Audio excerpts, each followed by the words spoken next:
Instagram stories glitch in less than 1 minute. Hello guys, so all what you have to do is simple. Just go to Play Store and then go to the search bar and search for Instagram like this. It will take you directly here. Click on the Instagram.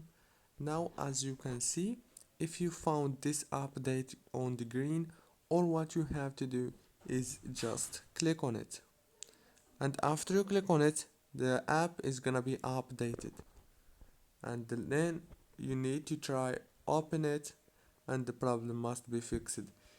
If your app or your Instagram is updated but the problem still, all what you have to do is go to settings, go to apps manager, go to apps here, and then scroll down until you find Instagram. Click on it and go to storage, and then click on clear data and clear cache. Go back and click on force stop, and congratulations, don't forget to like, subscribe. Thank you for watching.